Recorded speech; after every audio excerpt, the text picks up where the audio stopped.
Oh, hello there. I was just checking on the ships here in the big harbor. You know, we get many, many visitors here, from little fishing boats to giant supertankers. And you know what? I bet I have sailed on every kind of ship there is. Oh yeah, I've been around ships most of my life. I remember the first time I got my first job aboard a ship. That was really something. I didn't think I was going to be able to do it. Oh, God.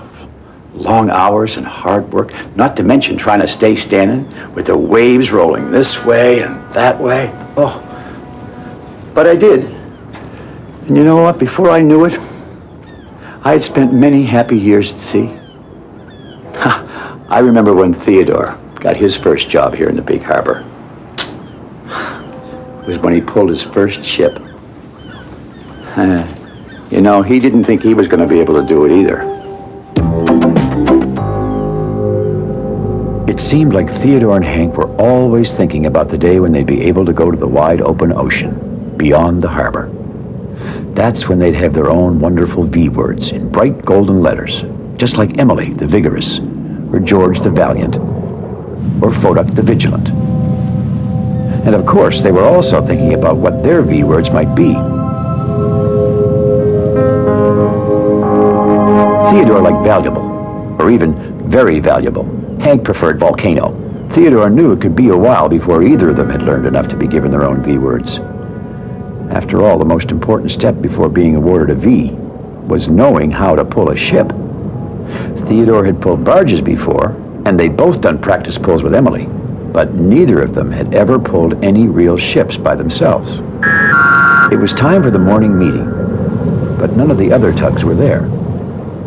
The dispatcher seemed worried. He looked at Hank, then at Theodore, and then back around at the busy harbor. "Let's see," he said. "Emily's still out on the ocean. She's supposed to be back very soon. George is towing Tex, the oil rig, down the coast. Oh, he won't be back for a few days. And Foduck's busy moving ships anchored in the middle of the harbor. Well," he sighed, "that means we have a big problem. We have a cargo ship arriving soon, tugboats," he said. "Her name is Julia, and there just happens to be room for her today at her favorite dock. But with all the V-tugs away," continued the dispatcher, "there's no one to pull her in." "Theodore," whispered Hank. The dispatcher kept looking around as if he hoped Emily would magically appear. "Well," he said, not very happy, "I guess that means tomorrow. I guess tomorrow will be a very busy day, tugboats. That's all for now." Hank whispered again to Theodore. "Theodore, this is our big chance. You and I could bring in that cargo ship." Hank was so excited he was finding it hard to keep his voice down. "Hank," said Theodore, "I'm not a puller. Not yet, anyway." "Well, you want to be one, don't you, Theodore?" replied Hank. "Yes, but," said Theodore. But Hank was still talking. "And the dispatcher said just the other day that you were doing a great job pulling barges. I'm sure he'll let you try it. Come on, Theodore. Ask him. Ask him." "What's all this about?" said the dispatcher suddenly. "Theodore can pull," said Hank. "He's been practicing a lot." The dispatcher turned to Theodore. "Theodore, do you think you're ready to pull?"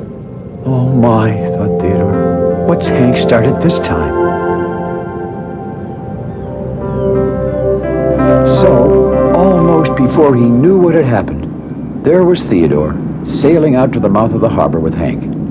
Sure enough, they were on their way to meet Julia, the cargo ship. "How does it feel to be the tug in charge?" asked Hank. Theodore still wasn't sure if he knew what to feel. Not very sure at all. "We better think, Theodore," Hank continued. "After this, you'll get your V word for sure. How about voyageur, off to all the seas in the whole wide world? And I'll be Hank the Volcano. Roar," said Hank. But all Theodore could think about was being the tug in charge. Hank was sure there wouldn't be any problems. "You won't be alone, Theodore," he called. "I'll be helping you."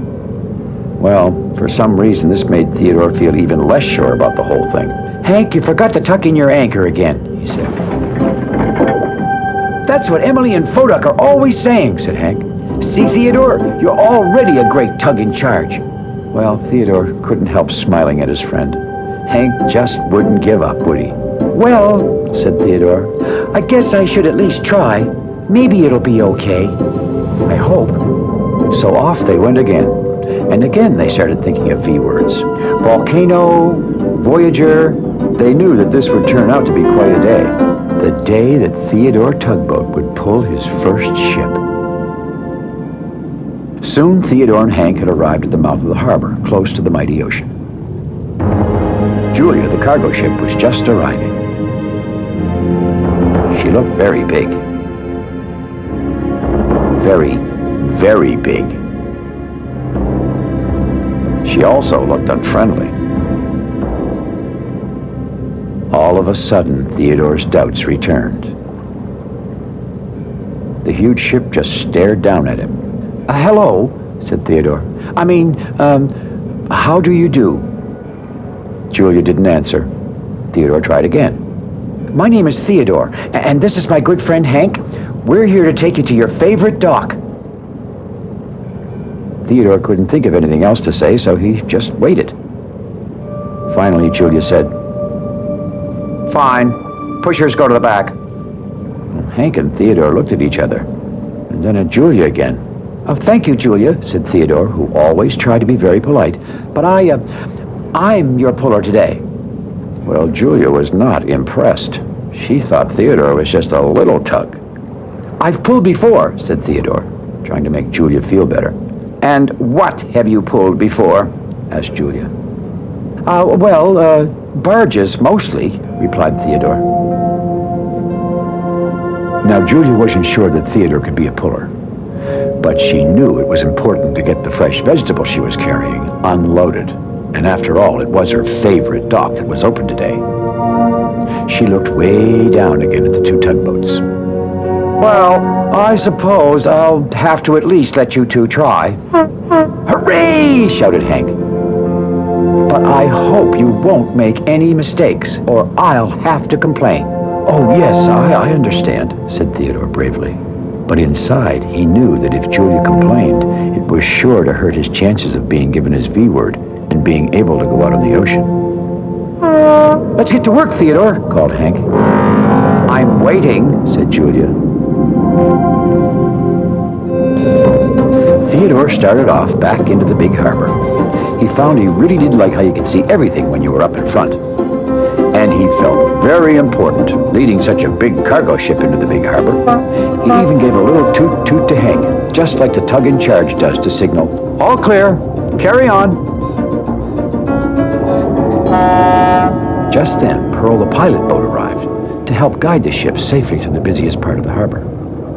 But with Pearl there, Theodore began to worry again.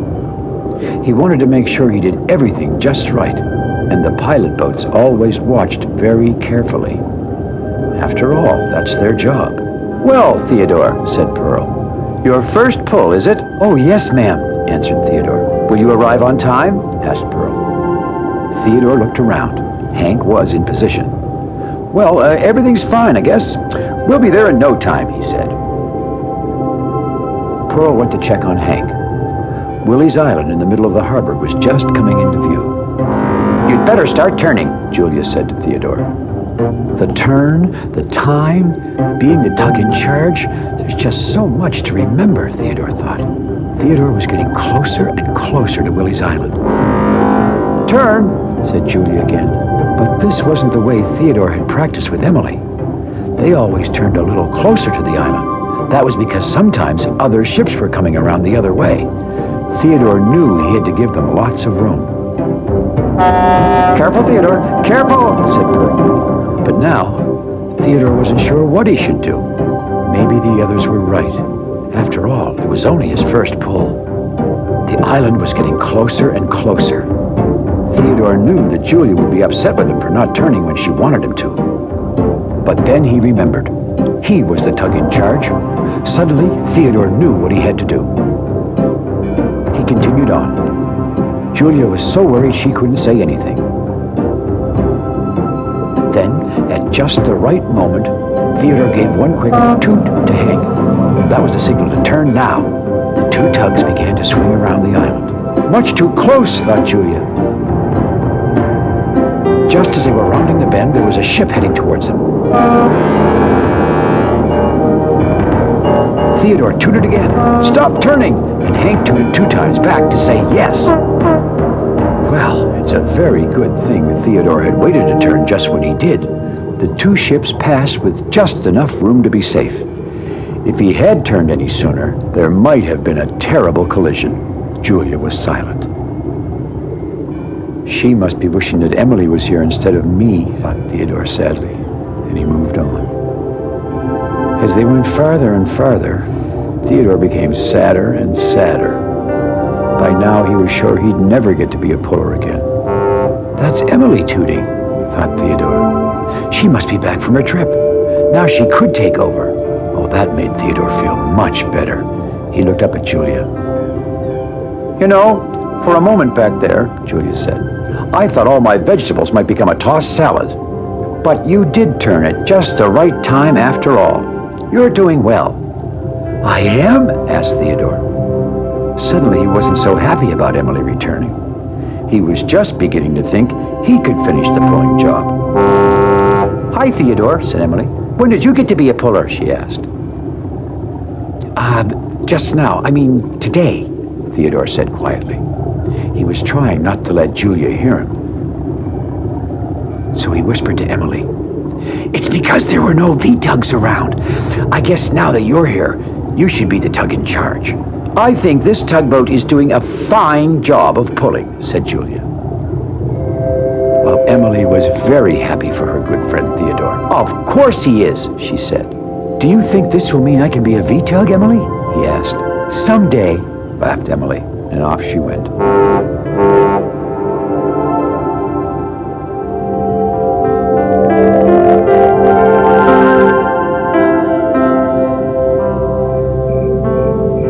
That night, Hank and Theodore couldn't stop talking about their big job.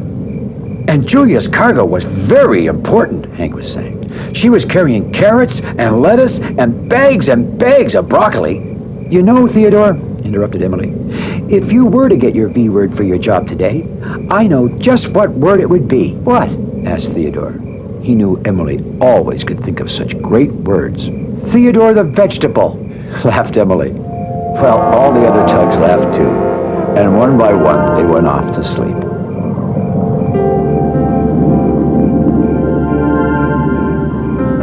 All except for Theodore. That night he stayed awake a little while longer.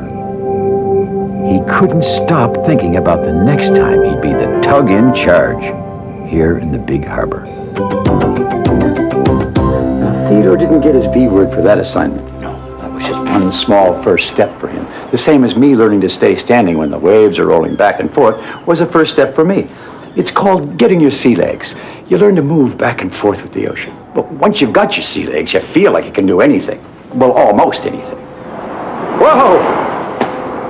Of course, on the ship, we try to remember to keep the door closed. Well, thanks for visiting here in the big harbor. We'll see you all again next time. I've got to clean this up. Oh, what a mess. Oh. Theodore, he's a tugboat and a friendly tugboat too. A friendly tugboat too. Oh, Theodore likes to do the things that friendly tugboats do.